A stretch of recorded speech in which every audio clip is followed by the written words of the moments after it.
कैसे करे हम शुक्रिया मम्मा तेरे उपकार का, कैसे करे हम शुक्रिया मम्मा तेरे उपकार का।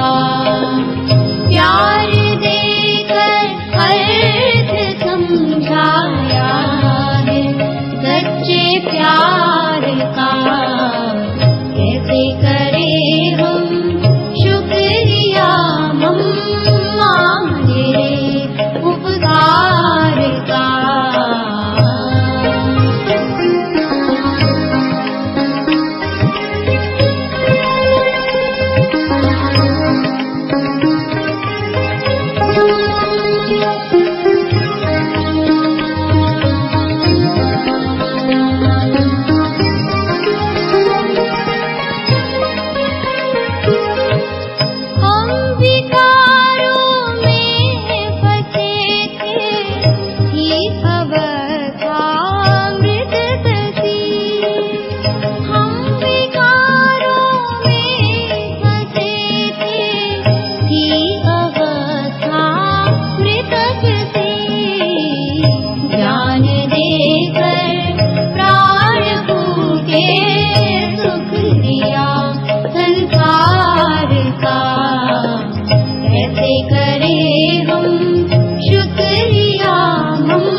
सुना गीत में कि इस पाप की दुनिया से और कहीं ले चल। अभी कहाँ चले? ठिकाने का भी तो मालूम होना चाहिए ना कि और कहाँ चलने का है। ये तो हो गई पाप की दुनिया।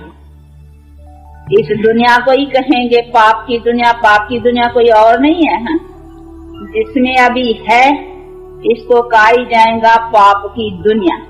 पाप से ही दुख होता है, इसीलिए इसको कहा ही जाएगा दुख की दुनिया, अशांति की दुनिया। तभी तो आज हमारी दुनिया में विश्व शांति, वर्ल्ड पीस ये चाहते हैं ना। देखो ये वर्ल्ड पीस का अक्षर भी तो इधर है भाई। वर्ल्ड पीस होनी चाहिए, विश्व शांति होनी चाहिए। तभी तो विश्व शांति के लिए यहाँ धर्म सम्मेलन आदि आदि कई ये सब उपाय करते हैं। तो उसकी माना हमारी विश्व अशांत है, उसका मतलब है विश्व अशांत और दुखी है। तो विश्व हो गई नहीं सारी, तो उसको ही तो कहेंगे नहीं पाप की दुनिया। तो अभी कहते हैं पाप की दुनिया से और कहीं ले चल। अभी किधर चले? और ठिकाने का भी तो मालूम होना चाहिए कि और कौन सा ठिकाना है जहाँ सुख और शांति है। तो कहीं जो समझते हैं कि कोई दुनिया स्वर्ग या कोई ऐसी दुनियाएं है जहाँ जाना है सुख शांति में, नहीं। सुख और शांति को भी इस दुनिया में आना है, लेकिन आए कैसे वो समझने की बात है कि वो कैसे बने। बनना इस दुनिया में है, दुनिया ये एक ही है, बाकी इस दुनिया का परिवर्तन होने का है। तो परिवर्तन कैसे आवे उसके उपाय का नॉलेज होना चाहिए। तो वो बैठ कर करके परमात्मा अभी समझाते हैं, क्योंकि ये हमारे पास जो समझ है वो समझ कोई हमारी कल्पना नहीं है या अपनी मन की कल्पनाएं से नहीं समझी हुई बात है। ये तो जो जानी जाननहार सर्व समर्थ, जिसको निराकार परमपिता परमात्मा कहा जाता है और जिसको ही ज्ञान का सागर कहा जाता है, वो बैठ कर करके अभी समझा रहे हैं। तो वो समझाते हैं कि किस कारण से तुम्हारे पास दुख शांति भी आई है। ऐसे नहीं ये सदा ही कोई दुनिया दुख शांति की है, दुख शांति भी इस दुनिया में आई है। अभी फिर आई चीज को फिर लौटाओ, अभी उसको कैसे लौटाओ, फिर सुख शांति को लाओ, उसका बैठक करके उपाय समझाते हैं कि ये हुआ है तुम्हारे पाप कर्म से। दुख जो हुआ है वो तुम्हारे पाप कर्म से हुआ है, और पाप तुमसे हुआ है विकारों के कारण। अभी विकारों को नष्ट करो तो पाप होना बंद हो जाएगा, और पाप न होने से फिर दुख नहीं होगा। तो दुख और अशांति को अगर मिटाना है तो खाली सम्मेलन या और कोई उपाय करने से नहीं होगा। जब तक इन विकारों को नाश नहीं किया गया है, तब तक हमारे पाप कर्म बंद नहीं होंगे, और जब तक वो हमारे पाप कर्म बंद नहीं हुए हैं तब तक हमारे पास सुख नहीं हो सकता है। तो हमारे पास सुख शांति आएगी तभी जब हम अपने कर्मों को स्वच्छ बनाएं। तो उसी स्वच्छ को कैसे बनाएं उसकी बैठ कर करके ये अभी शिक्षा बाप दे रहा है कि किस तरह से अपने कर्मों को स्वच्छ बनाओ। तो वो बनाएंगे तभी हमारी दुनिया जो है ना सुख और शांति वाली होंगी। तो अभी ये जो गीत में सुना ना ले चल, तो ले चलने का है कि अभी ये पाप की दुनिया से अथवा दुख से तो सब थके है ना। देखो थके है ना, कि थके नहीं हो कि पसंद है दुनिया ये बहुत थके हैं। तो अगर थके हो और चाहते हो कि हम सुख शांति की दुनिया अथवा सुख शांति में रहें, तो उसके लिए फिर हमको ये जो दुख शांति का कारण है उसको नाश करना पड़ेगा। इसीलिए कहता है परमात्मा भी अभी हमको मेरे को उसमें मदद करो, क्योंकि तुम्हारे कर्म के भ्रष्ट होने के कारण ही तो दुख शांति हुआ है ना। तो अगर तुम सुख शांति चाहते हो तो फिर अपने कर्मों को बदलाओ अभी। तो अभी उसमें फिर वो पुरुषार्थ करने का है ना, और उसी पुरुषार्थ करने के लिए कोई भी ऐसी डिफिकल्ट बात नहीं है। उसके लिए कोई साधन करना है, कोई क्रियाएं हैं, या कोई उसके लिए कुछ ऐसी बातें हैं जो हम कर न पा सके, ऐसी कोई भी बात नहीं है। सिर्फ थोड़ा समझना है कि हम जो भी सारा दिन अपने कर्म करते हैं, उसी कर्मों को 5 विकारों के संग से न करें, उससे अपने को बचाते रहना है। इसीलिए अपने को सच सच वैष्णु रखना है, तो विकारों से वैष्णु रखने का है। वो कई वैष्णु रहते हैं ना, वो समझते हैं हम वैष्णु कुल के हैं, वो समझते हमारा कोई को कपड़ा न छुए, हम किसी ऐसा न हो, या कोई समझते हैं कि हम खान पान के वैष्णु है, परंतु वो तो ठीक, परंतु साथ जब तक विकारों का वैष्णुपन अर्थात विकारों को आत्मा छुए नहीं, ऐसा अपना परहेज रखने की, तो वो परहेजी हमको जो है ना वो ऊंचा उठाएंगे। इसीलिए अपना भी पुरुषार्थ है विकारों से वैष्णु अथवा विकारों का व्रत। वो जो व्रत भी रखते हैं ना, तो हमको सच सच व्रत किसका रखने का है?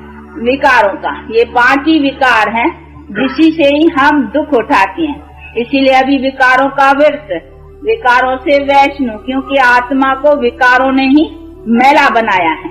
तो वो मैल जो चरी है वो विकारों की चरी है, नहीं बाकी और कोई चीज की मैल थोड़ी है, ये विकारों की। तो अभी हमको स्वच्छ भी होना है, तो इस मैल को निकालना है। अभी उसी मैल के निकालने के लिए ये ज्ञान और योग है। उसको गंगा नहाने से या पानी में नहाने से कोई मैल वो विकारों की नहीं धोई जा सकती है। उसको धोने के लिए तो फिर हमको ज्ञान और योग का बल चाहिए। इसीलिए बैठ कर करके अभी ये ज्ञान और योग, योग का मतलब ही है उस परम पिता परमात्मा को याद करना। योग का मतलब ये नहीं है कि आसन लगाना या कोई किसी मूर्ति का बैठ कर करके ध्यान करने का है, नहीं।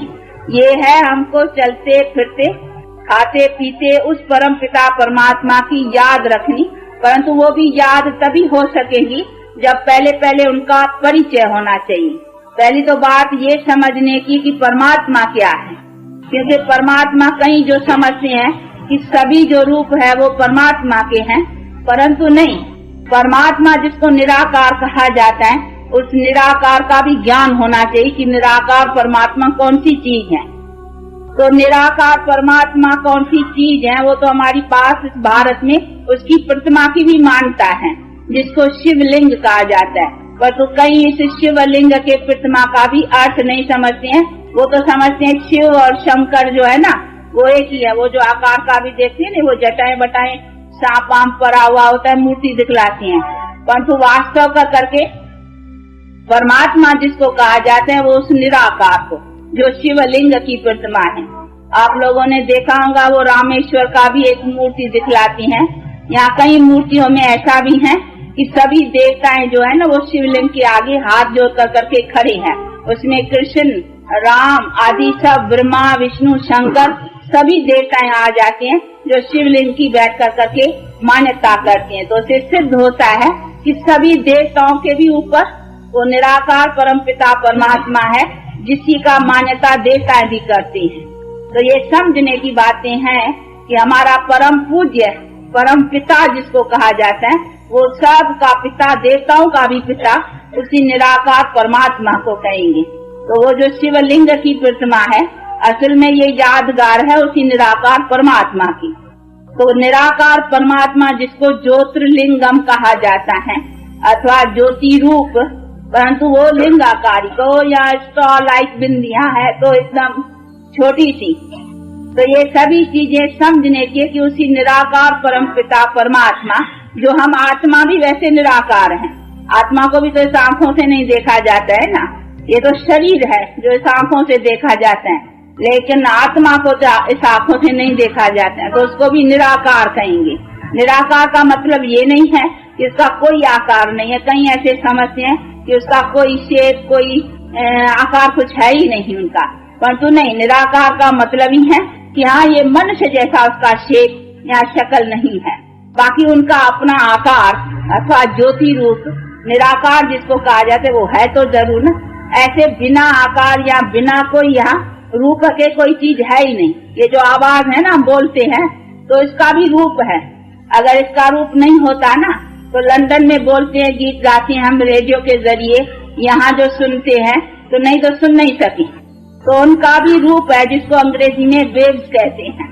तभी तो वो इंस्ट्रूमेंट के जरिए उसको कैच कर सकते हैं। वहाँ बोलते हैं वो आवाज को कैच करते, तो आवाज का भी तो रूप है ना, पर तो आवाज का इस आंखों से दिखाई नहीं पड़ता। अभी हम बोल रहे हैं, ये क्या चीज आवाज है जो आपके कानों तक आ रहा है, आप देखते हो उस आंखों से।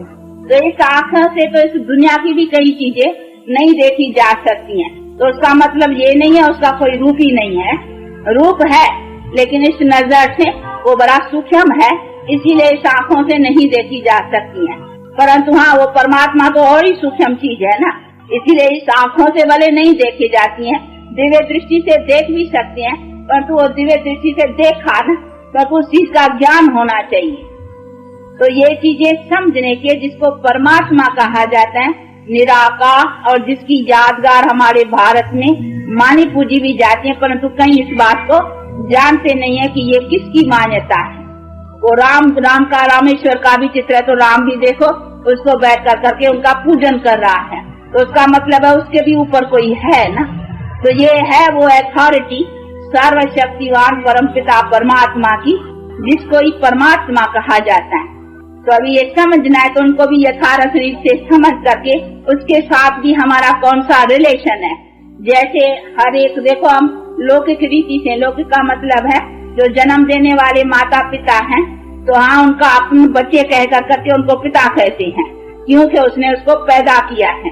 तो ये भी समझने की बात है कि आत्मा का जो पिता है वो उसी परम पिता परमात्मा को कहेंगे। इसी हिसाब से हर एक के दो बाप हैं, एक शरीर का पिता जिसको हर एक ने अपने अपने पिता से जन्म लिया है, और दूसरा है आत्मा का पिता। तो अभी उसी पिता से भी रिलेशन होना चाहिए, जिसी से ही हमारे सदा सुख के प्राप्ति का कनेक्शन है। तो अभी उसी बाप से कैसे रिलेशन, तो रिलेशन कहो या कनेक्शन कहो या योग कहो, बात एक ही है, परंतु वो योग कोई ऐसी दूसरी चीज नहीं है, उसको याद रखने का है। इसीलिए हम योग अक्षर को निकाल कर करके अगर याद अक्षर कहें तो और अच्छा, सिंपल है। नहीं तो योग से कहीं समझते हैं तो योग शायद कोई आसन लगाना है, या कोई ऐसा हठ योग या प्राणायाम या कहीं ऐसी बातें, क्योंकि योग आश्रम और बहुत योग के नाम पर बहुत स्कूल और ये सभी चीजें खोली हुई है ना, इसीलिए कहीं समझते हैं तो योग शायद कोई ऐसी बड़ी चीज है, परंतु वास्तव करके योग का मीनिंग है याद, और याद का मतलब ही है, जैसे यहाँ देखो कॉमन भी किसी का किसी से लगन होती है, प्रेम होता है, तो देखो वो याद आती है ना चीज, तो ये हमको उसको याद रखने का है, चलते फिरते खाते पीते। वास्तव करके योग इतनी इजी चीज है, याद के लिए क्या बैठ करके कोई आसन थोड़ी, लेकिन इसको याद रखना होता है, तो आसन लगा के बैठना थोड़ी होता है। यहाँ कोई याद के लिए कोई हठ योग, यहाँ कोई प्राण नहीं, याद जिसकी होती है, जिसके तरफ लगन होती है, काम भी करो लेकिन उसकी लगन उधर चली जाएगी। तो ये है उसको याद रखने की बात, परंतु वो याद आवे कैसी, ऐसी लगन बैठे कैसे, उसके लिए इन बातों को समझना है कि उनका और मेरा क्या कनेक्शन है। तो वो कनेक्शन को जब समझेंगे, उसके रिलेशन को समझेंगे, और उससे वो बैठेगा कि वो हमारे को क्या देने वाला है, उससे हमें क्या प्राप्त करना है, तो फिर हाँ उनके तरफ हमारी लगन बढ़ेगी और उसी आधार पर उस चीज की याद रहेगी। तो ये सभी चीजों को समझना है, और उसी याद रखने का भी क्या कारण है, क्यों हम उसको याद रखते हैं, उसका भी फरमान है। गीता में भी कहा है नहीं, मन मना भव, निरंतर मुझे याद करो। उसने भी कहा है स्वयं परमात्मा ने कि मुझे याद करो। क्यों कहा है कि मुझे याद करो? क्योंकि मुझे याद करने से तुमको वो शक्ति मिलेगी, वो बल मिलेगा, जो तुम्हारे पर पापों का बोझ है वो तुम्हारे पाप दगद होंगे। ये गीता के भी वर्षन है कि मुझे याद करने से तुम्हारे पाप दगद होंगे, अर्थात नाश होंगे। तो पापों को नाश करने के लिए उसको याद रखने का है। तो इसीलिए बाप कहते हैं कि अभी ये तो मुझे जानो, समझो मेरा परिचय, मैं क्या हूँ, और फिर मुझे याद रखो, तो उससे तुम्हारे पाप भी नाश होंगे और तुम अपने कर्मों में श्रेष्ठ भी रहेंगे, दूसरा पर पवित्र भी रहो। इसीलिए है कि बी होली एंड बी योगी, अर्थात अपने को पवित्र भी रखो। पवित्र का मतलब ही है 5 विकारों से कोई कर्म मत करो, तो उनको कहेंगे बी होली एंड बी योगी। तो मुझे याद करो, तो उससे क्या होगा कि याद करने से जो पहले किए हुए विकर्म है, अर्थात पाप का बोझा है, वो भी तुम्हारा नाश होगा। क्योंकि हमारे जीवन में 2 कर्मों का चलता है, एक जो किया है वो पाते हैं, दूसरा फिर बनाते भी जाते हैं जो पाना है। इसीलिए एक कर्म किया हुआ नतीजे में आ रहा है, दूसरा नतीजा बना रहे हैं। तो हमको दोनों तरफ को संभालना है। जो किया है वो भी अच्छा नहीं किया है, क्योंकि हम पाप कर्म करते ही आए हैं, तो वो भी तो हमारे सिर पर बोझा है ना। अभी दूसरा फिर हमको कर्म अपने स्वच्छ बनाने हैं, जिससे हमारे कोई कर्म ऐसे न बने जो हमारा कोई कर्म का खाता उल्टा जमा हो जाए। इसलिए उसमें भी हमको खबरदार रहने का है। तो एक है प्लस, हाँ, दूसरी है माइनस, समझा ना। तो मैथमेटिक्स का हिसाब होते है ना। तो एक है कर्म खाता जो हमको माइनस करना है, काटना है, अर्थात हमने जो जोड़ा है वो उल्टा जोड़ा है। अभी दूसरा जो जोड़ते जा रहे हैं उसमें संभालना है कि हमारा कोई बुरा खाता न जुटे। तो एक प्लस को संभालना है और एक माइनस करना है। तो अभी माइनस वो कैसे होवे, वो होगा भी योगी। याद करने से वो हमारा पिछला जो पापों का खाता है वो माइनस होगा, और बी होली यानी पवित्र रहने से फिर हमारा खाता जो है वो बुरा न बनेगा, क्योंकि विकारों के संग से हम कोई बुरा काम नहीं करेंगे। इसी से हमारा नतीजा ये होगा कि हमारे कर्म श्रेष्ठ रहेंगे। तो इसीलिए परमात्मा का फरमान है कि अपने को अपने कर्मों को अच्छी तरह से समझ कर करके, ये कर्म की फिलॉसफी कहो या कर्म की थ्योरी की तुम्हारे कर्म का खाता कैसा चलता है, उसको कैसे बनाओ, उसको ठीक रीति से बनाने के ज्ञान को समझो। तो अभी ये बैठ कर करके शिक्षा देते हैं कि तुम्हारे बनते तो रहते ही हैं, एक भोगते रहते हो, दूसरा बनाते रहते हो। तो क्यों नहीं तुम अपना कर्म को स्वच्छ बनाओ, जिसके आधार से तुम सदा सुख को प्राप्त करो। तो वो कैसे करो और किस तरीके से करो, उसका बैठ कर करके ये डिटेल्स समझाते हैं, जिसको फिर लेकर करके अपने को स्वच्छ रखने का है। तो ये सभी है चीजें जिसको बहुत अच्छी तरह से समझने का है, क्योंकि यहाँ कोई ये कॉमन सत्संग, यहाँ कॉमन कोई चीज नहीं है। बस आया, 2 वचन सुना, यहाँ कोई दर्शन करना है, यहाँ कोई देखने की चीज है, यहाँ कोई दर्शन वर्शन की बात नहीं है।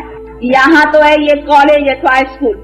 जैसे स्कूल कॉलेज में जाते हैं बच्चे तो पढ़ने जाएंगे ना, तब तो उस डिग्री को लेंगे। बाकी ऐसे नहीं है टीचर को देखने जाएंगे, यहाँ दर्शन करने जाएंगे, यहाँ देखेंगे, देखने से कोई डॉक्टर को देखने से कोई डॉक्टर थोड़ी हो जाएगा। हाँ, तो नहीं, पढ़ना होता है, नॉलेज को समझ कर करके उस डिग्री को तभी प्राप्त करेंगे। तो ये भी पढ़ाई है, ये भी समझने की बात है। बाकी खाली देखने से तो कुछ, देखने के लिए तो भगवान भी सामने हो जाए ना। तो भगवान में देखो, अर्जुन के सामने भगवान था ना गीता में। हाँ, गीता का जो ये बनाया हुआ है तो उसके देखो अर्जुन के सामने भगवान था, लेकिन सामने होते भी फिर उसको ज्ञान देना पड़ा ना। भगवान को भी डायरेक्ट ज्ञान देना पड़ा, समझाना पड़ा। तब तो देखो सर्वशास्त्र शिरोमणि गीता, वो शास्त्र गीता जो बनी है वो वर्षंस की बनी है ना। तो भगवान को भी वर्षंस बोलना पड़ा ना, समझाना पड़ा। बाकी ऐसे नहीं अपने दर्शन से कहा तेरा बेड़ा पार है, नहीं, वो तो सारा सामने खड़ा था। खड़ा होते भी फिर भी उसको ज्ञान देना पड़ा ना। तो ज्ञान बिना गत नहीं है, ऐसे नहीं कहा जाता है दर्शन बिना गत नहीं है, ज्ञान बिना। तो ज्ञान चाहिए, ज्ञान का मतलब ये समझ। तो ये बातें समझने की हैं और समझ कर करके अपने प्रैक्टिकल लाइफ में लाने की बात है। तो वो प्रैक्टिकल में कैसे लाएं और प्रैक्टिकल उसकी प्रैक्टिस कैसे करें, ये सभी सिखाया जाता है। यहाँ परिवार के परिवार हैं, ऐसे नहीं है कि बस नहीं, परिकुटुंब के कुटुंब है, फैमिलीज के फैमिलीज हैं, जो अपना स्त्री पति बाल बच्चे सब अपनी जीवन को घर गृहस्थ में रह कर करके और कैसे अपने गृहस्थ को आश्रम अथवा गृहस्थ को धर्म कहा भी जाता है, नहीं, गृहस्थ धर्म, गृहस्थ आश्रम। लेकिन अभी आश्रम कहाँ है अभी धर्म कहाँ है। अभी तो अगर गृहस्थ को कहा जाए ना अधर्म तो कह सकते हैं, क्योंकि विकारों का है ना। तो ये चीजें समझने की कि हमारी जो प्राचीन गृहस्थ आश्रम की प्रवृत्ति थी वो कैसे बने, उसी चीज को बनाया जाता है। तो उसके लिए ये सभी बातें समझने की है और समझ कर करके प्रैक्टिकल उसी चीज को कैसे लाना है लाइफ में, वो लाइफ बनाने की बातें हैं।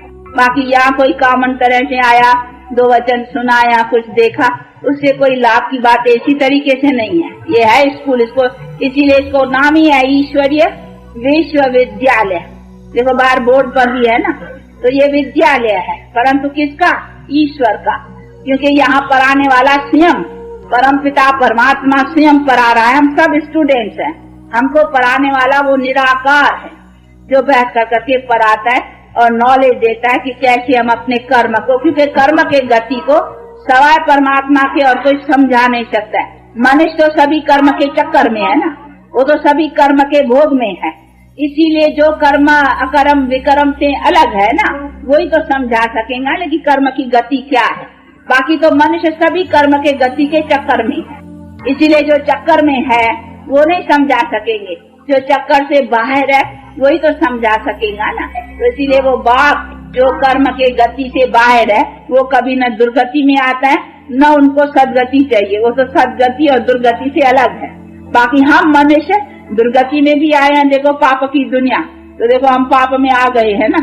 अभी हमको ही फिर पुण्य आत्मा बन कर करके और सदगति को प्राप्त करना है, तो सदगति क्या है वो भी तो समझना है ना। तो ये सभी चीजें को समझना है कि सदगति भी जीवन में है, ऐसे नहीं जीवन से बाहर है। जैसे कहीं समझते हैं ज्योति ज्योत समाना है, यहाँ कहाँ हमको जाकर करके बैठ जाना है, नहीं, दुनिया यही है, इधर ही आना है, परंतु वो दुनिया सदगति की थी, अभी ये दुनिया है दुर्गति की। इसीलिए गीतों में भी देखो आते हैं ना, अभी ले चल, अर्थात हमको अभी उसी दुनिया में अथवा उस दुनिया को अभी ले आ जिस दुनिया में हम सदा सुखी। तो दुनिया थी, सुख की भी दुनिया है, ऐसे नहीं है कि सुख कोई ज्योति ज्योत समाने में है, नहीं, सुख की भी दुनिया थी जैसे दुख की दुनिया है। तो हमारे जीवन में हमको सुख था, और सुख ऐसा था जिसमें कभी कोई दुख नहीं था, जिसको ये कहते हैं कि एवर हेल्दी, एवर वेल्दी और एवर हैप्पी। क्योंकि कई बेचारे ये भी नहीं समझते हैं कि सुख हमको हो भी कैसे सकता है। सुख और दुख का भी अर्थ समझना चाहिए, हमको दुख क्यों है जीवन में। आज हमारे जीवन में अगर रोग नहीं होता, हमारे संसार में अकाले मृत्यु नहीं होता, निर्धनता नहीं होती, ये लड़ाई झगड़े नहीं होते, फिर तो संसार अच्छा है ना। ये लड़ाई झगड़े की बातें न होती, न सब कुछ ये सब हंगामे होते, और न हमारे पास अकाले मृत्यु आता, हम अपने टाइम पर शरीर छोड़ते और शरीर लेते, और कभी कोई रोग आदि होता ही नहीं, न ये डॉक्टर्स न हॉस्पिटल, ये सब चीजें होती ही नहीं, और ये सभी निर्धनता आदि की बातें भी नहीं होती। सब अपने खाने पीने में अच्छे सुखी होते, सबको अपने सुख के साधन कंप्लीट पूरे होते, राजा प्रजा सब सुखी होते, फिर तो संसार अच्छा है ना। फिर तो नहीं कहते ना कि संसार में दुख है, तो दुख के कारण तो यही है ना। तो मनुष्य को समझना चाहिए कि हमारे संसार में दुख का कारण कौन सा है। दुख का कारण है ये रोग, अकाले मृत्यु, निर्धनता, लड़ाई झगड़े, ये सभी जितने भी दुख के कारण, अभी ये कैसे निकले। तो हमको है हमारे संसार से उन चीजों को निकालने का प्रयत्न सोचना। बाकी ऐसे नहीं है कि संसार से हम चले जाएं, इसका मतलब ये नहीं है कि संसार में सदा ही ये चीजें हैं, नहीं। ये रोग आदि, अकाले मृत्यु, ये सब पीछे आया है, नहीं तो हम कभी अकाले नहीं मरते थे, कभी हमारे पास रोग आदि नहीं होता था, कभी ये निर्धनता, धन नहीं, खाने पीने के लिए मनुष्य मोहताज, ये सभी बातें थी नहीं। हमारी प्रकृति पूरी दासी थी, हमको सब सुख के, कभी ये अर्थक्वेक्स नहीं होती थी, कभी ये फ्लड्स नहीं होता था, ये सभी बातें होती नहीं थी। लेकिन आज सब कुछ होता है। मनुष्य को हर चीज से अभी दुख हो रहा है। क्यों दुख हो रहा है? क्योंकि मनुष्य कर्म भ्रष्ट है ना। तो हमको समझना चाहिए तो हमारे दुख के कारण कौन से हैं, तो ये भी चीजें समझ लेंगे। बाकी ऐसे नहीं खाली दुख सुख, पर समझना चाहिए दुख होता ही का क्यों है और किस कारणों से दुख है। तो दुख है इसी कारण से। अगर ये चीजें हमारी दुनिया में नहीं होती, हम अपने मरने जीने में भी समर्थ होते। जैसे सांप होता है ना, एक खाल उठाता है, दूसरी खाल लेता है। जैसे टाइम पर हम कपड़े पुराने उतारते हैं, नए पहनते हैं, तो हमारे शरीर उतारने पहनने का हमारे में बल था। बाल, युवा, वृद्ध जब स्टेज पूरी होती थी तो हम टाइम पर अपने शरीर को अपने आप छोड़ते थे और नया शरीर लेते थे। लेकिन आज नहीं है, अभी बैठे हैं, हाँ अभी मर गया, हाँ कोई ऐसा एक्सीडेंट हो जाते, कई ये सभी अकाले मृत्यु होते ही है ना। तो बाप कहते हैं ये तुम्हारा जीवन है तुम्हारे पास, लेकिन जीवन के सुख के साधन तुम्हारे पास नहीं है, क्योंकि तुमने अपने कर्मों से वो साधन को भ्रष्ट बना दिया है। इसीलिए बाप कहते हैं अभी अपने कर्म को श्रेष्ठ करो तो फिर तुम्हारे जीवन में सदा सुख रहे। तो वो कैसे रहे उसका बेहतर करके तरीका समझा। तो अभी इसी बातों को तो प्रैक्टिकल समझना है और प्रैक्टिकल उसके प्रैक्टिस में आकर करके अभी उसका क्या उपाय करना है वो सभी बातें समझ करके अपने जीवन में लाने हैं। तो ये तो अभी थोड़े टाइम यहाँ, क्योंकि कभी कभी नए आते हैं ना, तो थोड़ा डिटेल ऐसी ऐसी बातें समझानी पड़ती हैं, क्योंकि उनको पता होना चाहिए कि लाइफ की एम क्या है। परंतु उसके लिए फिर भी कहेंगे कुछ टाइम दे करके आकर के सुनेंगे, समझेंगे तो अच्छी तरह से समझ सके। अच्छा, 2 मिनट साइलेंस अभी टाइम।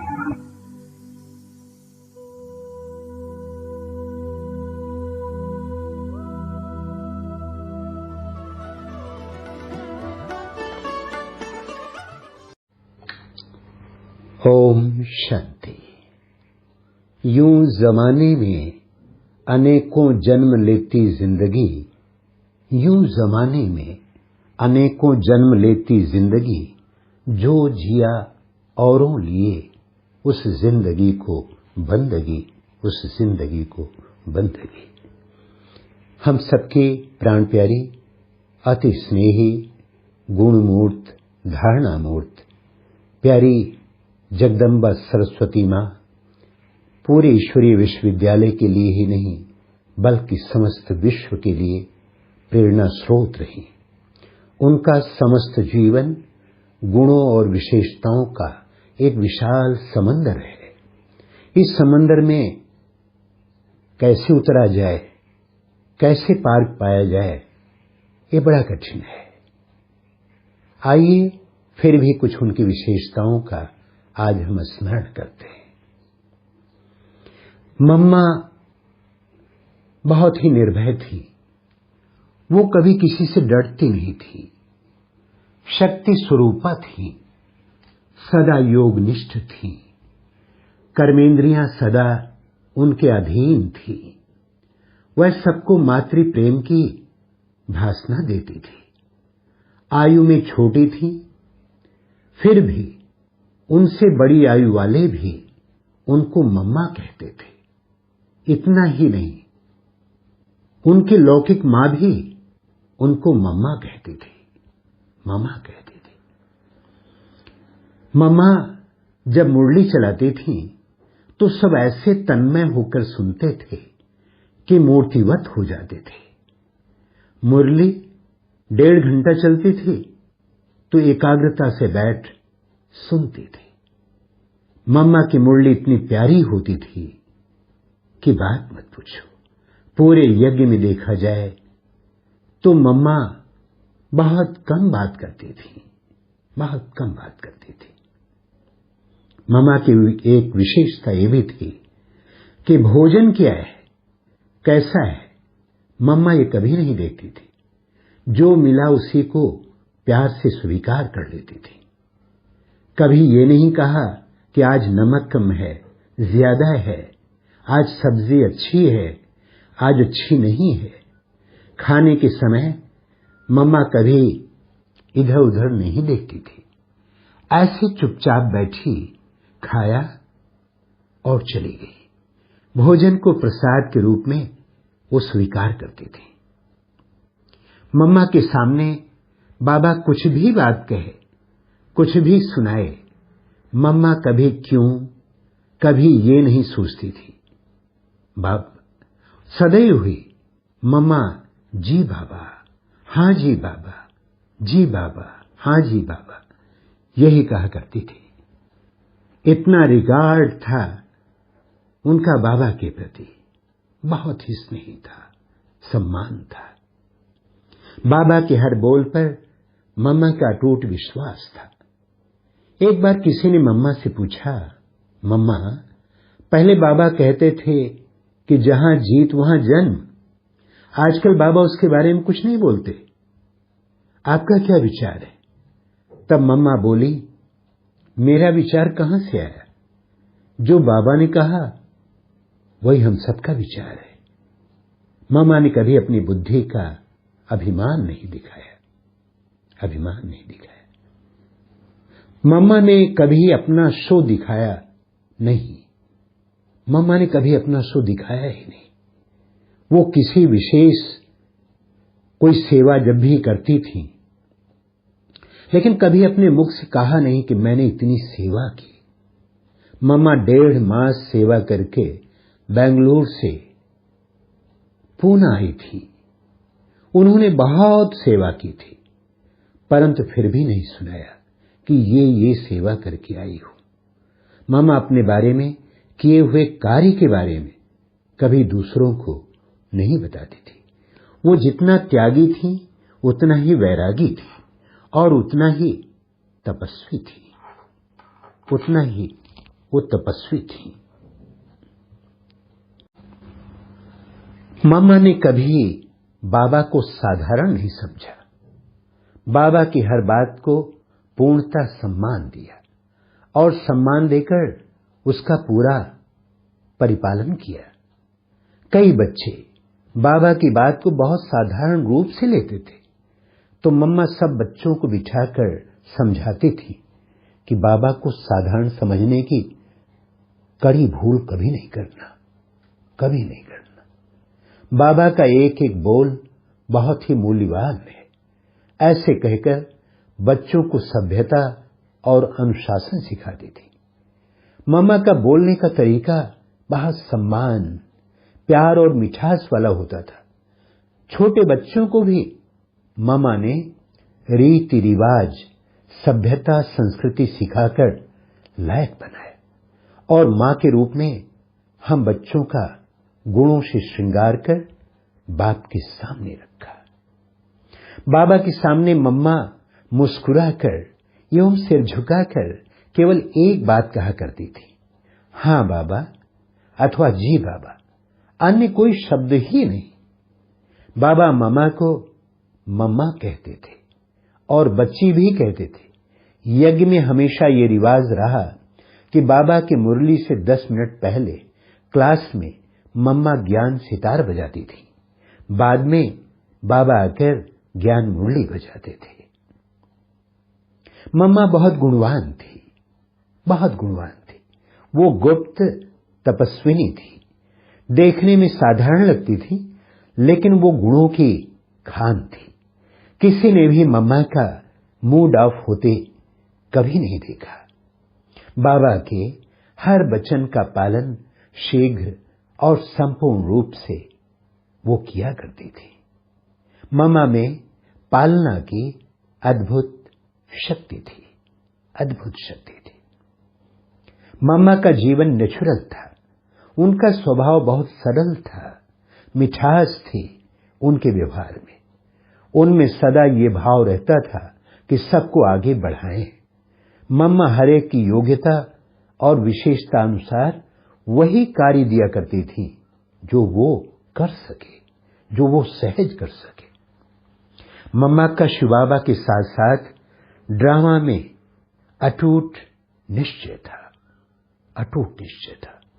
मम्मा ड्रामा के ऊपर हमें 2-2 घंटे क्लास कराती थी। मम्मा कहा करती थी कि जितना बाबा पर निश्चय है उतना ही ड्रामा पर भी निश्चय होना चाहिए, विश्व नाटक में निश्चय होना चाहिए। तभी आप ईश्वरीय जीवन में एक रस अवस्था में रह सकेंगे। मम्मा के सारे जीवन में देखा गया कि ड्रामा पर अटल और अचल होने के कारण वह हमेशा एक रस रहती थी। पूरे युद्ध स्थल यज्ञ के कारोबार में बाबा ने मम्मा को ही आगे रखा। यज्ञ ही मम्मा के नाम पर था। स्थापना के हर कार्य में जितनी भी परीक्षाएं आई, मम्मा ने शिव शक्ति सेनानी का नेतृत्व किया, शिव शक्ति सेना का नेतृत्व किया। कितनी भी कठिन परिस्थितियां आई, विघ्न आए, लेकिन मम्मा ने हंसते हंसते अचल अडोल होकर सामना किया और यही नहीं, उस पर विजय प्राप्त की, सहज ही विजय प्राप्त की।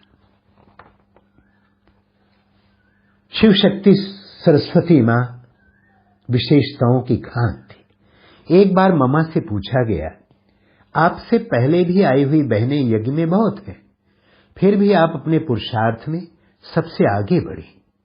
आप में ऐसी कौन सी एक बात थी जो आप सबसे आगे निकल गई? मम्मा ने कहा, ये तो बहुत कठिन प्रश्न है, क्योंकि कोई व्यक्ति एक ही बात से आगे नहीं बढ़ता, कई बातें होती हैं। उन सबके तालमेल से व्यक्ति जीवन में आगे बढ़ता है। तो मैंने कहा, नहीं, मैं एक ही बात जानना चाहता हूं जिससे ही आप पुरुषार्थ में आगे बढ़े। काफी समय सोचने के बाद मामा ने कहा, मैं समझती हूं कि मेरे में जो दृढ़ता है ना कि एक बार कोई संकल्प किया तो उसको किसी भी हालत में पूर्ण करना ही है। इसी गुण से मैं आगे बढ़ रही हूं। वाह मम्मा, वाह। मीठी मम्मा, उनकी धारणा बहुत उच्च कोटि की थी। मम्मा बोलती बहुत कम थी। केवल क्लास में या किसी से व्यक्तिगत रूप में मिलते समय हम उनकी आवाज सुनते थे। परमात्मा की याद में लवलीन रहने की उनकी एक स्वाभाविक प्रवृत्ति बन गई थी। उनके आसपास के प्रकंपनों से जो अपनेपन का अनुभव होता था वो बहुत सुखद प्रतीत होती थी, बहुत सुखद। उनके हर अनुभव में, उनके हर शब्द में ज्ञान समाया रहता था। यूं कहें, उनके रोम रोम में ज्ञान समाया हुआ था। उनको देखते ही परमात्मा की याद में हमारा मन मग्न हो जाता था। याद करने की मेहनत नहीं करनी पड़ती थी। परमात्मा पिता की याद सहज आती थी। मामा में संगठन करने की शक्ति बहुत श्रेष्ठ और जबरदस्त थी। सबको साथ लेकर चलने की कुशल कला थी। उनमें व्यक्तिगत धारणाएं थी। उदाहरणार्थ बाबा ने कहा और मम्मा ने धारण किया, इसमें नंबर 1 थी। सहज रूप से मां के जो संस्कार होते हैं वह उनके अंदर पूर्ण रूपेण थी। समर्पित होने का उनका वो तरीका जिसको झाटकू कहते हैं, कई भाई बहनों के लिए एक आदर्श बना। झाटकू का अर्थ है एक झट से समर्पित हो जाना, बलिहार जाना। बहुतों के जीवन उद्धार का प्रेरणा स्रोत बना उनका आदर्श। सबसे बड़ी बात है कि उनको सबने यज्ञ माता के रूप में सहर्ष स्वीकार कर लिया था। उनको देखते ही हर एक को स्वाभाविक रूप से मां की भासना आती थी। उन्होंने हर एक की जरूरतों को बिना मांगे पूरा किया। किसी को कोई वस्तु मांगने का अवसर ही नहीं दिया। किसी धर्म, जाति, पंथ वाला हो, हर एक ने यही बेहद का अनुभव किया, ये मेरी मां है, मेरी हित चिंतक है, मेरी शुभ चिंतक है।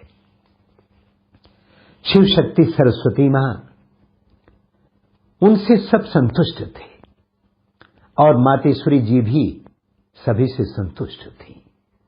मातेश्वरी जी किसी के भाव स्वभाव के प्रभाव में नहीं आती थी। सबको प्रेम से जीतती थी। इसीलिए कोई उनको पराया नहीं समझता था। ईश्वरीय ज्ञान की नई बातों को न मानने वाले भी मातेश्वरी जी के व्यक्तित्व की सराहना करते थे। सभी उनको अपनी मां समझते थे। सत्य तो यह है कि मम्मा ने ब्रह्मा बाबा के तन में अवतरित परमात्मा शिव के अति गुह्य व गोपनीय राज को अत्यंत गहराई से परखकर शीघ्र ही अपनी कुशाग्र एवं पवित्र बुद्धि का परिचय दे दिया था।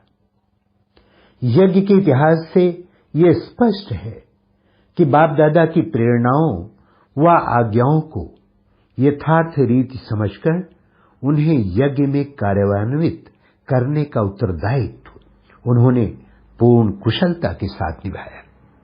वो अन्य यज्ञवत्सों को बार बार समझाती थी कि यह आज्ञा किसकी है, ये आज्ञा किसकी है।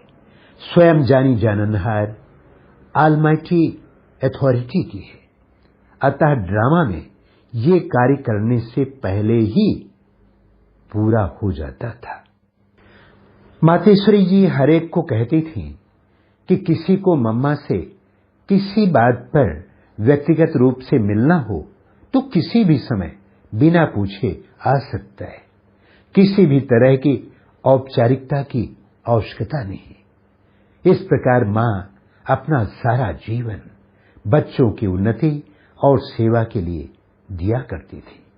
वह जितनी बड़ी अथॉरिटी थी उतना ही निर्माण भी थी। अति निर्माण, अति निर्माण। मम्मा की चाल को देखकर बाबा कहते थे, देखो धरती भी मम्मा को प्यार करती है। फरिश्तों की तरह मम्मा हमेशा हल्का रहती थी।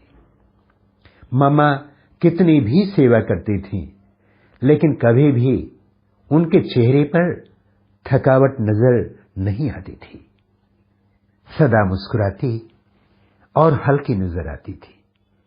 बाबा सदा कहते थे कि मम्मा इतनी पक्की पिद्दी है कि एक शिव बाबा को ही दिलवर बनाती और किसको भी दिल की बात नहीं सुनाती। जब भी मम्मा किसी जगह से विदाई लेती थी तो सबकी आंखें नम हो जाती थी। पर मम्मा इतनी पक्की थी कि कभी भी उनकी आंखों में आंसू नहीं आते थे। मम्मा कहा करती थी, बहाओ आंसू, कोई बात नहीं, लेकिन प्रेम के आंसू। अगर प्रेम के आंसू है तो मोती बन जाएंगे। अगर प्रेम के आंसू हैं तो मोती बन जाएंगे। हम सबकी प्राण प्यारी सरस्वती मम्मा मां सदा कहा करती थी, सदा सबको सुख दिया करो, पांचों तत्वों को भी दुख नहीं देना। अगर कोई जोर जोर से चप्पल से आवाज करते हुए चलता है तो मम्मा कहा करती थी, धीमे धीमे चला करो, धरती को भी कष्ट नहीं देना, तत्वों को भी तुम सुख दो ताकि ये तत्व भी तुम्हें सुख दे। जिस प्रकार एक मां अपनी बच्ची को हर बात समझाती थी कि कैसे बात करे, कैसे चले, कैसे व्यवहार करे, वैसे मम्मा भी हर तरह की शिक्षा देकर हम बच्चों को योग्य बनाती थी। जब भी मैं मम्मा को देखती थी तब मम्मा मुझे सजी सजाई ताजधारी शिव शक्ति के रूप में दिखाई पड़ती थी। बाबा मम्मा को बेटी के रूप में देखते थे तो मां के रूप में भी देखते थे। बाबा ने उनको हमेशा यज्ञ माता का ही सम्मान दिया। कभी बाबा मम्मा को कहते थे, मम्मा आप तो यज्ञ माता हैं, जगत माता हैं, बच्चों को याद प्यार दो। तो मम्मा बाबा के कहने अनुसार याद प्यार देती थी। बाबा भी मम्मा को बहुत इज्जत देते थे और वैसे व्यवहार भी करते थे। इस प्रकार बाबा मम्मा को बेटी के रूप में आज्ञा भी करते थे और यज्ञ माता के रूप में अथाह सम्मान भी देते थे। मम्मा को देखते हुए सामने वालों को दीदार व अनुभव होते थे। क्यों? मम्मा की गहन तपस्या और उनकी धारणा ही थी जो देखने वालों को दीदार हो जाते थे, बाबा का साक्षात्कार हो जाता था। मम्मा के सामने कैसा भी कठोर विरोधी व्यक्ति झुक जाता था। किसने झुकाया?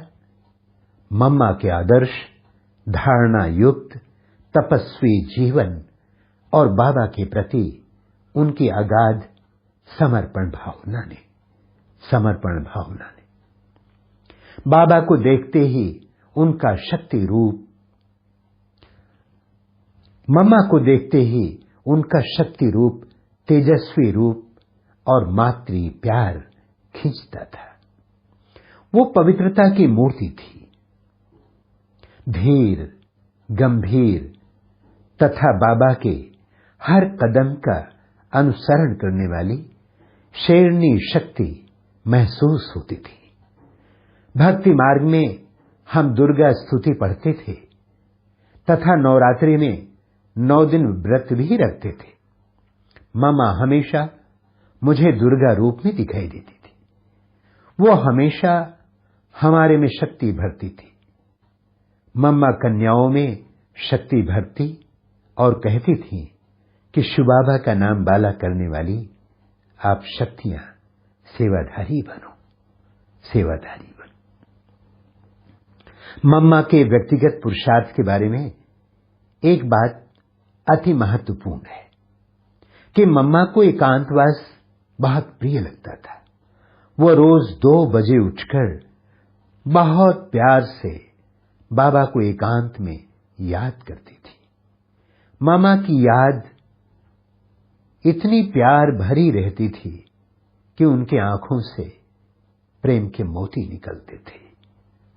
मम्मा चांदनी रातों में बैठकर रात भर तपस्या करती थी, रात भर तपस्या करती थी।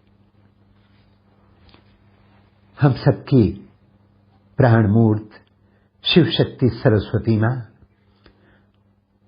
हम सब ने देखा कि मम्मा के सामने कोई भी आए, किसी भाव से भी आए, मम्मा की दृष्टि पड़ते ही वो चरणों में झुक जाता था। हम तपस्या में 14 वर्ष मम्मा के अंग संग रही। दादियां सुनाती हैं, रोज अमृत वेले 2 बजे बिस्तर छोड़ती थी और कुर्सी पर बैठ योग करती थी। ये मम्मा की नियमित दिनचर्या थी। मम्मा हमें सब प्रकार की कर्मणा सेवा साथ में बैठकर सिखाती थी। चाहे अनाज साफ करते थे, चाहे सब्जी काटते थे, मम्मा सबसे पहले आकर बैठती थी और कैसे साफ करें और काटें वो भी सिखाती थी। मम्मा बहुत निर्भय थी। मम्मा प्रत्यक्ष रूप में शेरनी शक्ति स्वरूपा थी। साथ ही साथ मम्मा अनासक्त थी। कितनी अनासक्त थी, बात मत पूछो। कोई देह अभिमान नहीं रहा, परंतु स्वमान का नशा इतना था कि वो किसी में हो नहीं सकता। अपने में पूरा विश्वास, बाबा में पूरा विश्वास और बाबा के कार्य में पूरा विश्वास। बाबा ने कहा और मम्मा ने करना शुरू किया। एक बाबा ही संकल्प और श्वास सब में था। प्यार भी सबके साथ मम्मा का इतना था कि बराबर मेरे दिल से ये शब्द निकलते हैं, मम्मा तू ममता की मूरत, निर्माणता की निधि है। मम्मा तो ममता की मूरत है, निर्माणता की निधि है। उनमें ममता थी परंतु कोई मोह नहीं। सबको इतना प्यार करते हुए भी मम्मा उतना ही निर्मोही थी, ममतामयी थी और ममता से परे भी थी। एक बात कराची की है। मम्मा ऑफिस में बैठी थी तो मैंने जाकर पूछा, मम्मा हम क्या पुरुषार्थ करें? तब मम्मा ने कहा, सदैव समझो ये मेरी अंतिम घड़ी है। सदैव समझो ये मेरी अंतिम घड़ी है। वो दिन और आज का दिन, मम्मा का वो मंत्र मुझे भूला नहीं है और हर घड़ी अंतिम घड़ी है और मुझे बाबा की याद में रहना है। शिव शक्ति सरस्वती मां रोज मुरली जरूर पढ़ती थी अथवा टेप द्वारा सुनती थी। भले ही रात के 11 बजे हों, लेकिन कल की मुरली सुनकर ही मम्मा सोती थी।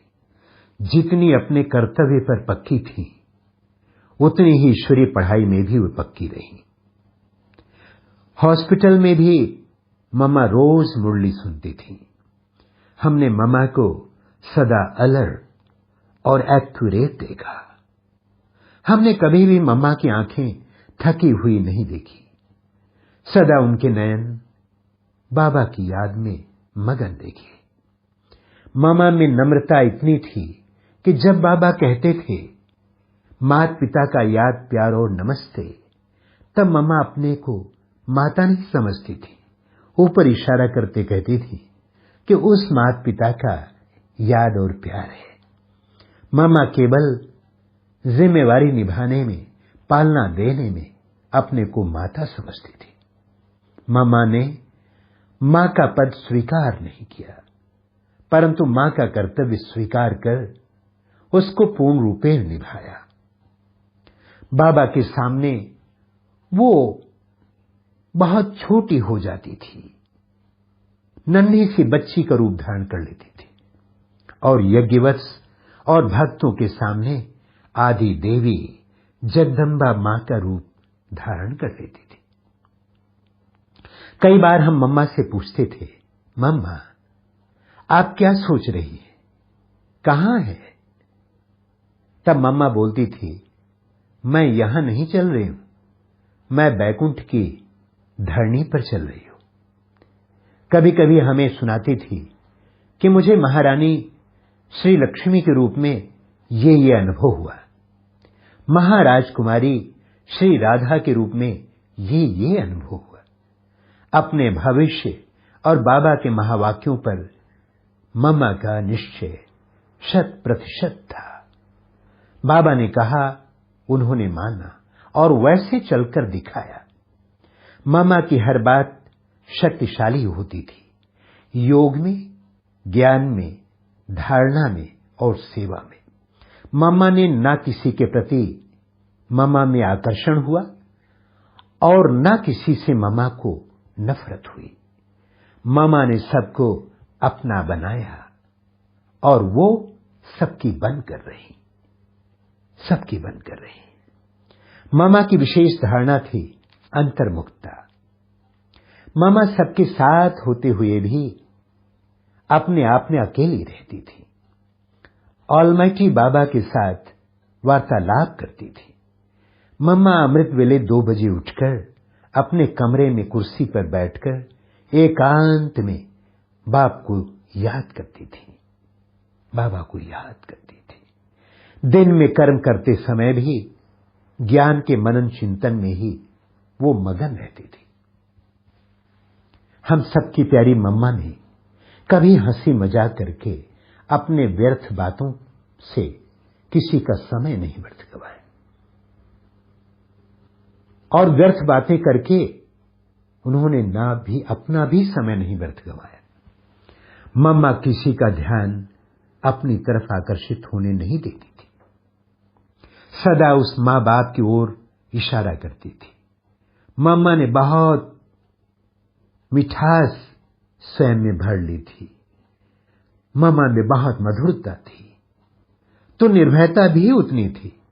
मम्मा कहा करते थे, जीवन में जिस भगवान से डरना चाहिए वही हमारा बन गया, फिर डरना किससे?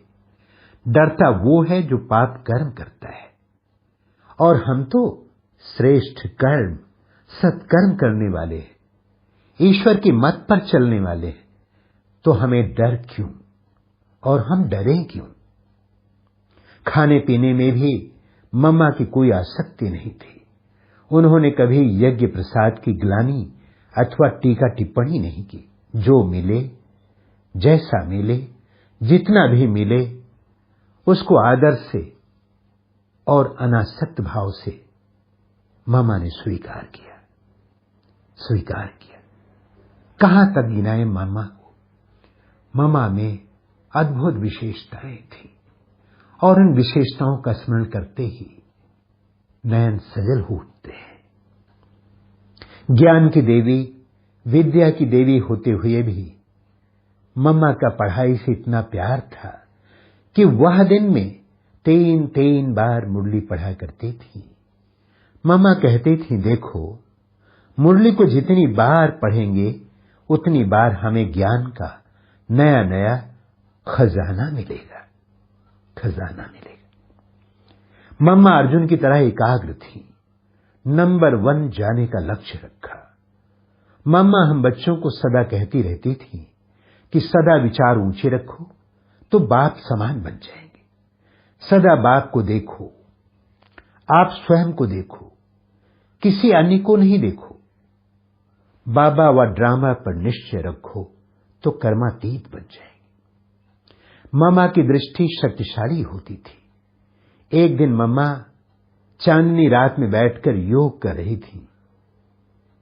दादियां कहती हैं, मैं जाकर उनके सामने बैठी तो मम्मा ने दृष्टि दी और मैं ध्यान में चली गई। ध्यान में देखा कि चारों तरफ प्रकाश ही प्रकाश है और उसके बीच में अलमैठी बाबा दिखाई दे रहे हैं।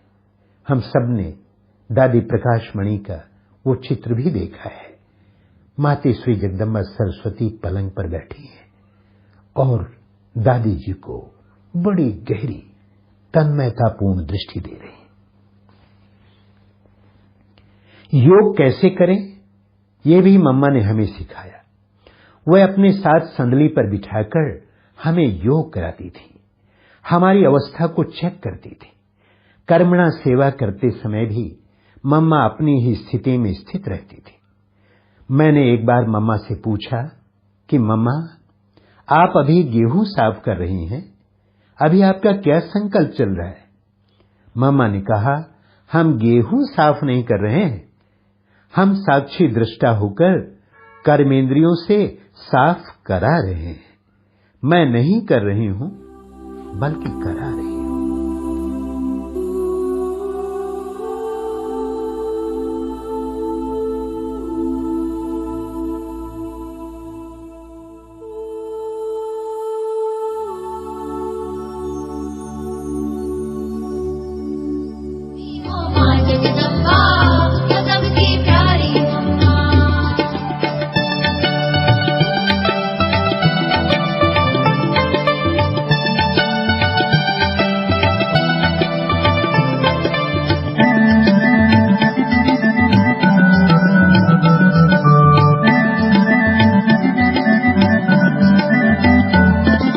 सरस्वती माँ वीणावादिनी वरदायिनी कल्याणी और अनेकों उपमाएं देते हैं सारे प्राणी।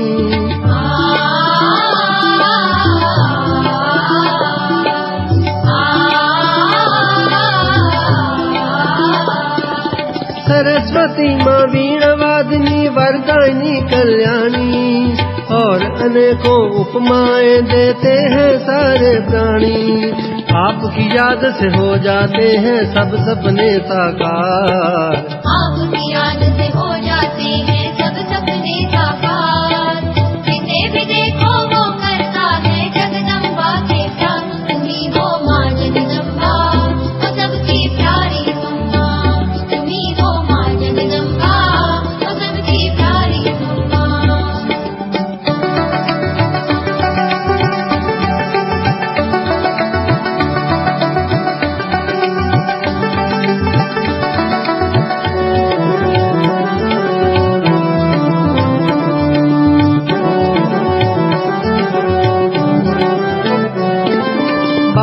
की सहयोगी बन सहयोग का पाठ पढ़ाया। प्रशासन और अनुशासन खुद करके प्रत्यक्ष दिखाया।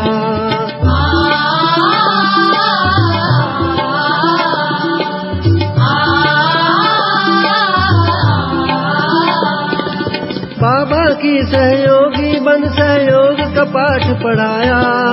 शासन और अनुशासन खुद करके प्रत्यक्ष दिखाया। आपके कदमों पर चलकर हम सफल रहे हर बार। आपके कदमों पर चलकर हम सफल रहे हर बार। जिसे भी देखो वो करता है जगदम्बा से प्यार। तुम्ही हो माँ जगदम्बा, वो सबकी प्यारी मम्मा। तुम्ही हो माँ जगदम्बा, वो सबकी प्यारी मम्मा।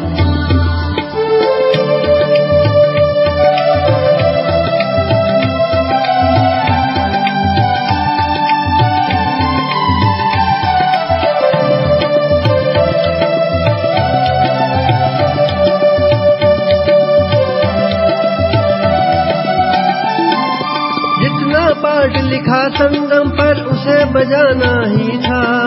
इस नश्वर संसार से एक समय तो जाना ही था।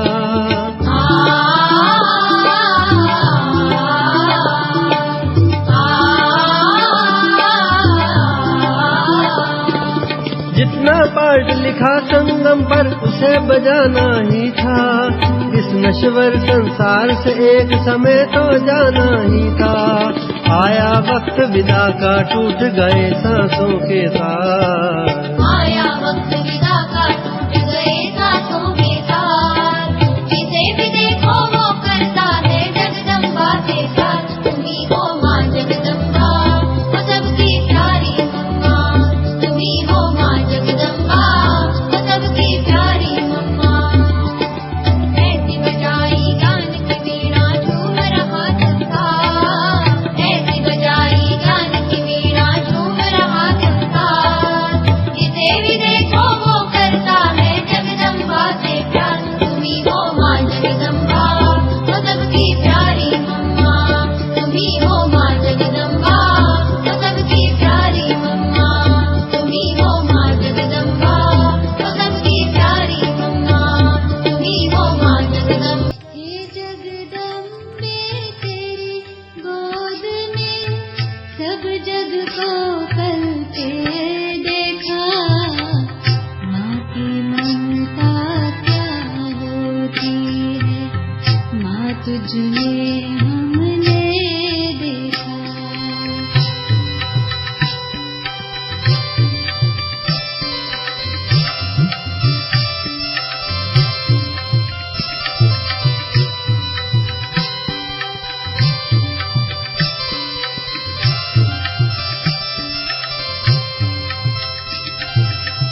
शीतल शीतल आंचल में जो आया भूल नहीं सकता। सुनकर माँ की मीठी लोरी, सुनकर माँ की मीठी लोरी, कोई दूर न जा सकता। राव रंग का सभी रंग का देह भान डलते देखा।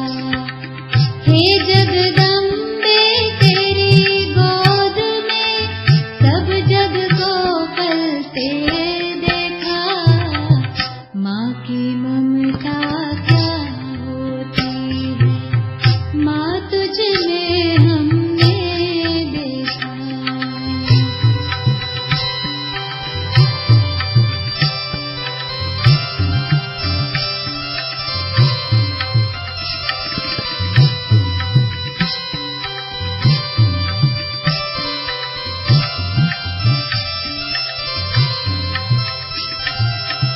गई कोर्ट में किया था गर्जन, सुना तुम्हें शेरा वाली।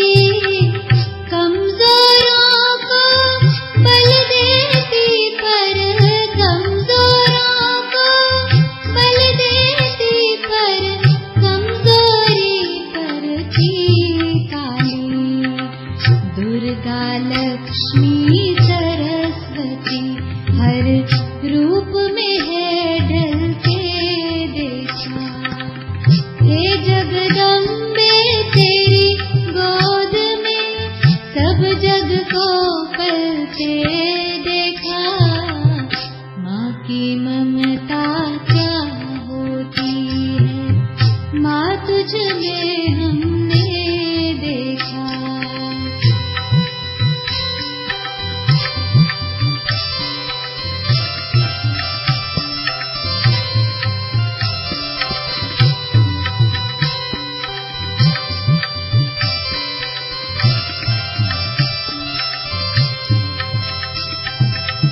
गजब का निश्चय अजब नशा था, नवयुग की सभी निशानी थी।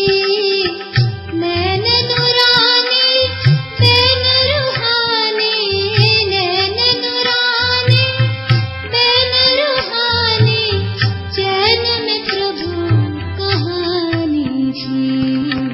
जोता वाली ज्योति तुम्हारी हर दिल में जलते देखा। हे जगदम्बे तेरी गोद में सब जग को पलते देखा। माँ की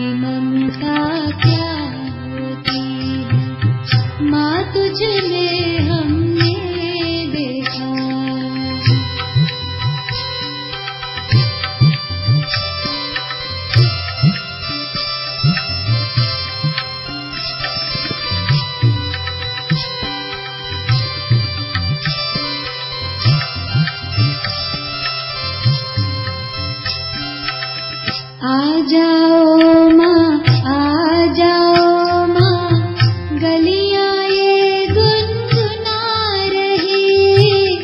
बच्चे प्यारे हम भी सारे, बच्चे प्यारे हम भी सारे, सखियां सारी बुला रही। साथ चलो साकार में भी संग, सपनों में चलते देखा। हे जगदम्बे तेरी गोद में सब जग को पलके देखा। माँ की ममता क्या होती है, माँ तुझ में हमने देखा। हे जगदम्बे तेरी गोद में सब जग को पलके देखा। माँ की ममता क्या होती है, माँ तुझ में हमने देखा। माँ की ममता क्या होती है, माँ तुझ में हमने देखा। माँ तुझ में हमने देखा।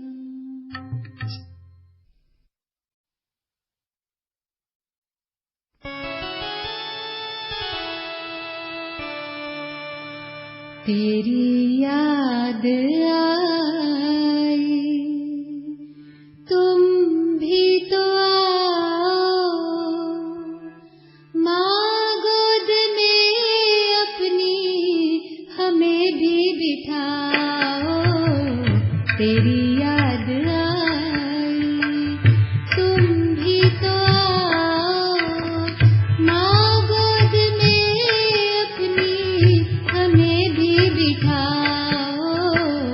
तेरी याद आई।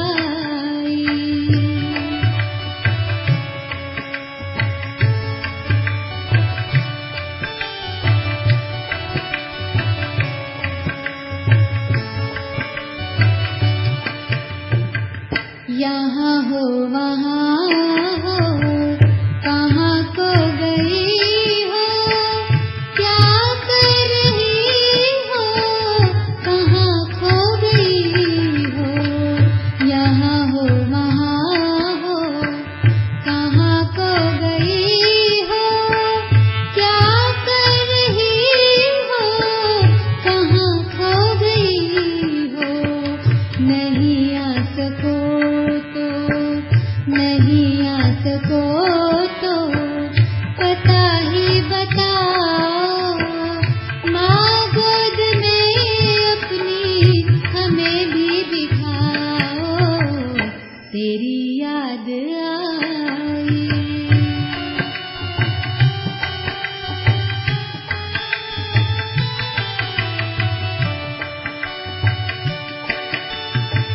वादा किया अंत तक साथ देंगे, कहा कब की यूं बीच में छोड़ देंगे।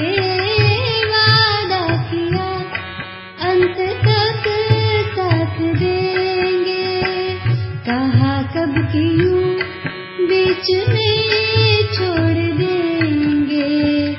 इतना भी अधिकार, इतना भी अधिकार हमको दिलाओ।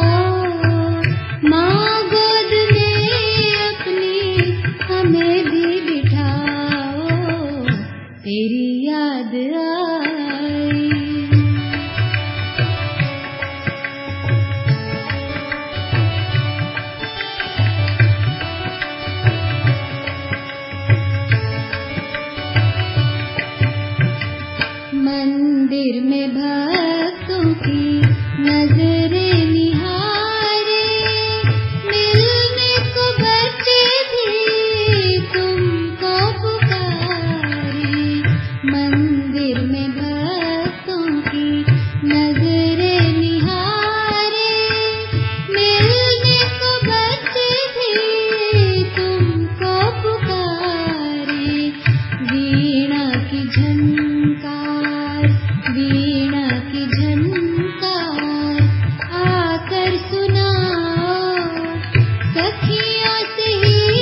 बच्चे कितने हैं आए, जन्मे तो माँ को भी ना देख पाए, से न जाने बच्चे कितने हैं आए, जन्मे तो माँ को भी ना देख पाए। ममता की वो लाज, ममता की वो लाज, कुछ तो निभाओ, माँ गोद में अपने हमें भी बिठाओ, तेरी याद आई।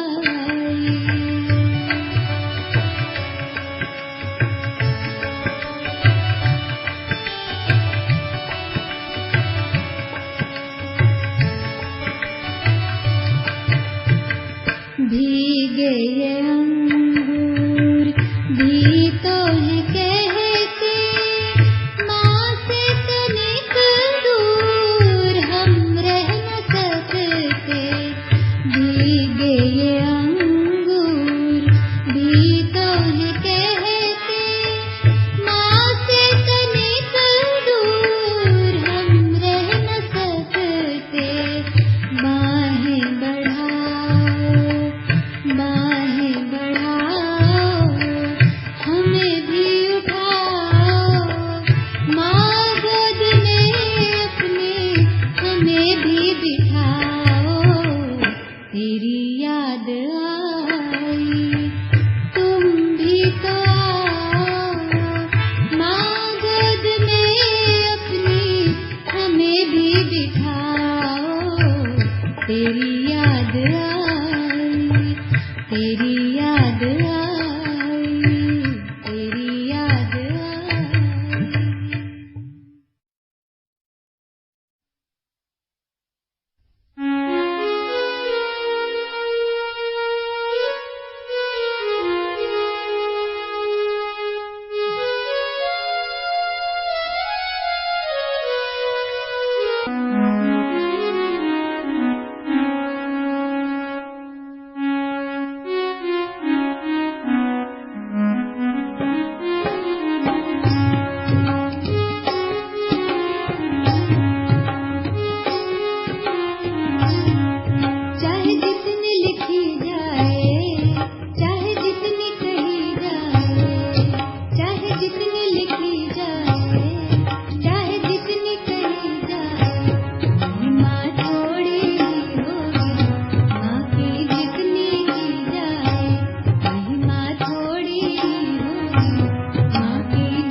संसार।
संसार।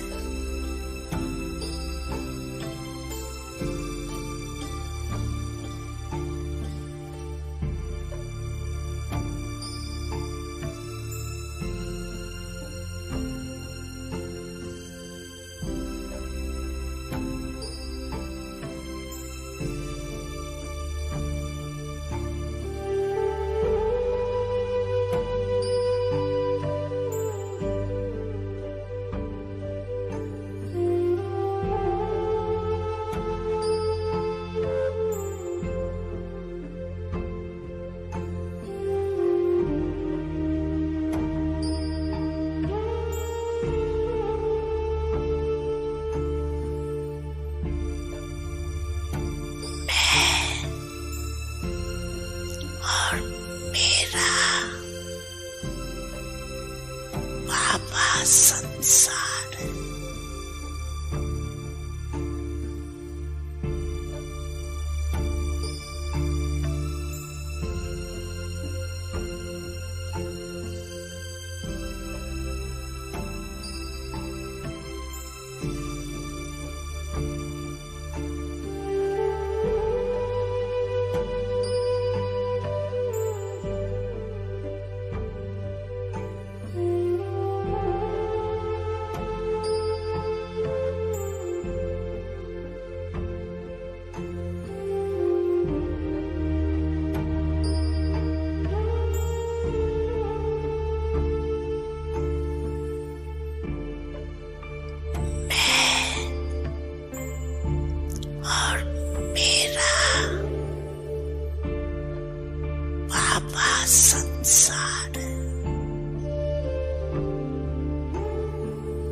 मेरा बाबा संसार है।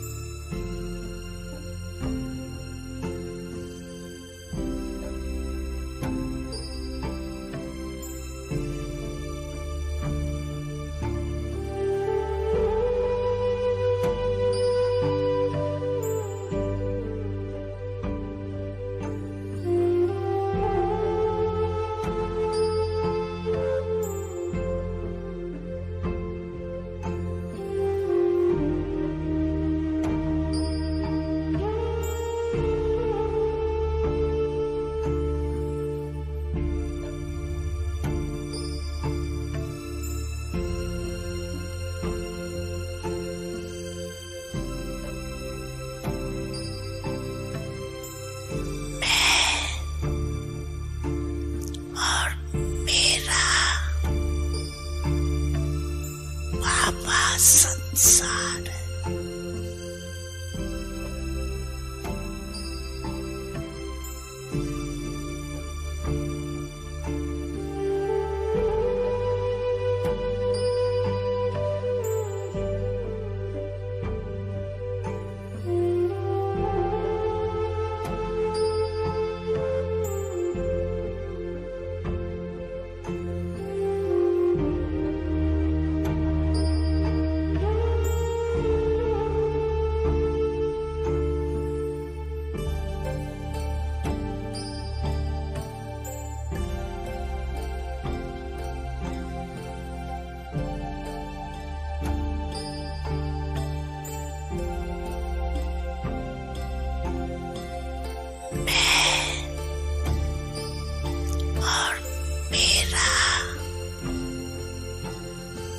बाबा संसार है।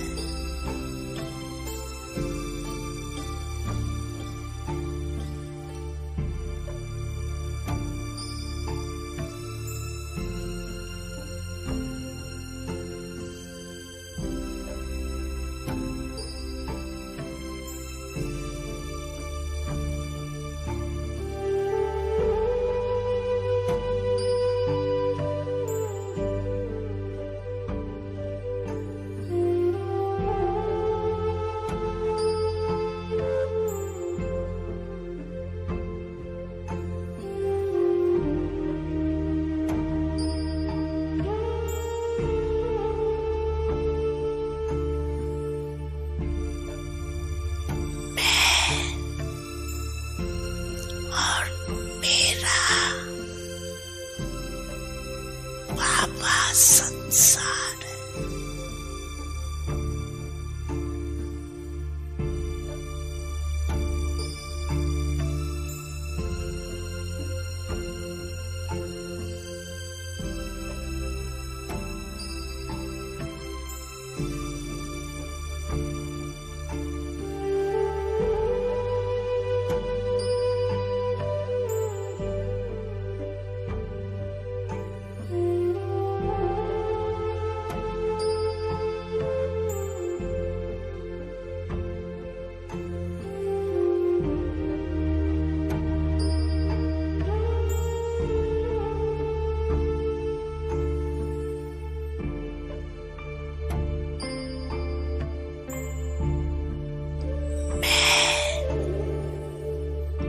और मेरा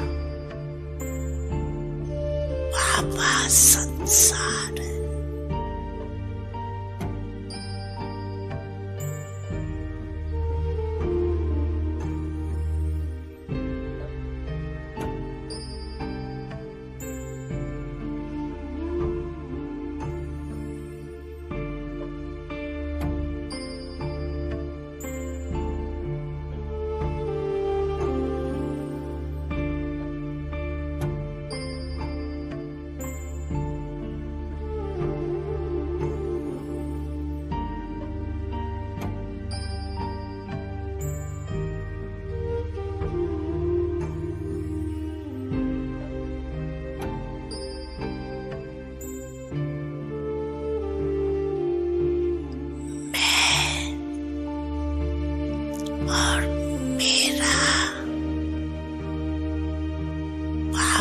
संसार है।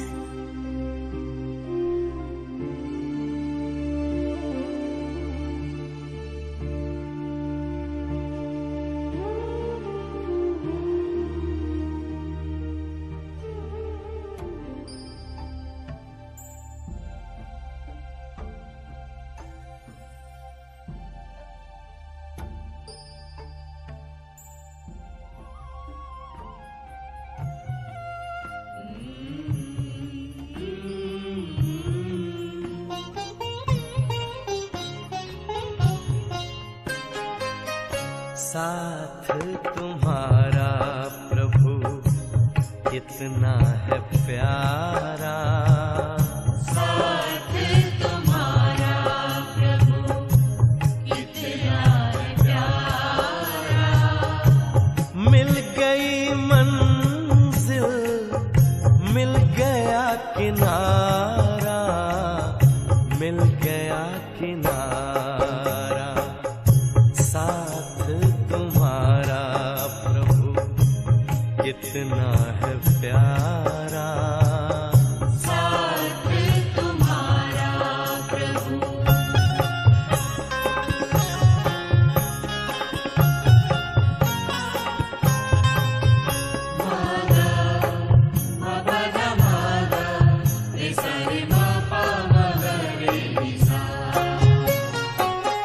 रोशनी ही रोशनी आती नजर है, अब ना भंवर का डर, ना ही फिक्र है, ना ही फिक्र है। हाथ में तेरे जब हाथ है हमारा, साथ तुम्हारा प्रभु कितना है प्यारा, साथ तुम्हारा प्रभु।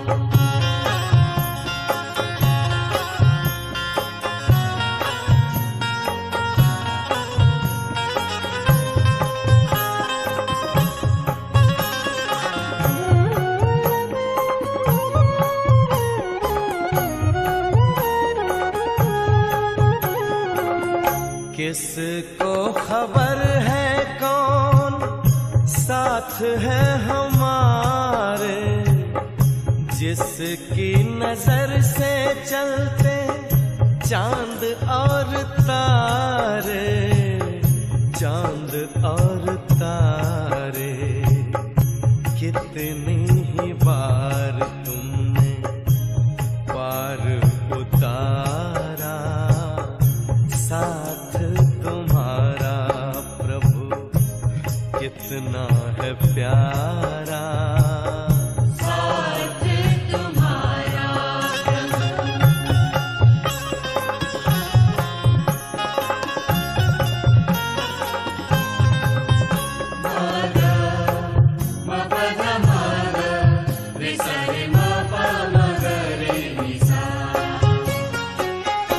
अपना गगन अब तो अपनी जमीं है, तू मिल गया तो फिर हमें क्या कमी है, हमें क्या कमी है।